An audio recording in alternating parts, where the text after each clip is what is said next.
everybody, so we are in the Murphree common area. So Murphree area is one of several different residence hall areas on campus. Murphree area is actually one of our traditional styles, one of our 3 styles of residence halls on campus. So we have traditional, kind of like what you'd see in the movies, 2 beds, 2 desks, 2 dressers, and sharing a bathroom with 20 of your closest friends. Then we have suite life, which is usually 2 to 4 rooms, all sharing 1 bathroom.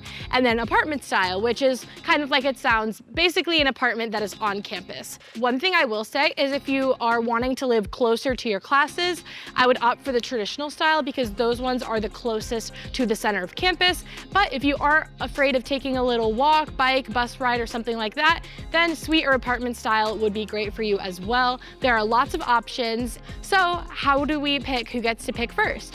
Well, there's something called a $25 non-refundable housing fee. You should receive a kickback email when you submit your application to the university prompting you to pay that fee. I would recommend paying it as soon as possible because the timestamp of when you pay that fee is your spot in line to get housing. So for example, if you pay that fee in September and someone else pays their fee in February, the person in September would get to pick their housing first. So I highly recommend doing that, even if you're not sure if you're gonna live on campus, or even if you're not sure if you're going to accept admission to the University of Florida anyways.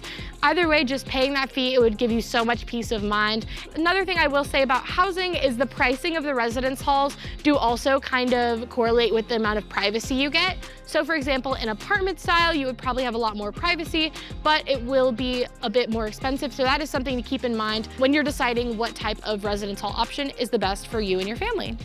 And what's cool about this is also this building is actually shaped in a U, and the building next to it is actually shaped like an F. And you'll see UF spelled out by the buildings. So let's actually also talk about safety. Now this is a good place to talk about that. So we have 381 blue lights. So what is a blue light? A blue light is essentially a tall blue pole. It says emergency on the side of it, and if you're ever in any sort of danger or trouble, press one of those blue lights. And one of the 3 police departments that governs over UF students, which is UF, Gainesville, and Alachua, will respond to you in under 90 seconds. So we also have the Gator Safe app. It's an app where you're gonna have a mobile blue light. The blue light will actually follow you. And so if you press it, then they can track where you are, and if you're moving, and they can kind of follow you. So Gator Safe has got mobile blue light and UF alerts.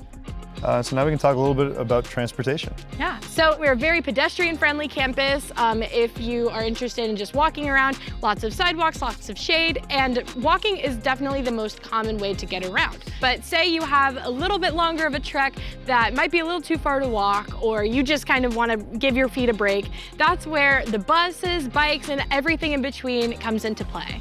So bikes are super popular on our campus. We have bike racks in front of pretty much every single building. And if you are interested in riding a bike, you can actually register it with UFPD. So that way, in case you happen to lose it or you forget to lock it up, the UFPD can actually help you track it down and be able to find it for you. All right, everyone, so we're gonna head to our last stop of the tour, Ben Hill Griffin Stadium.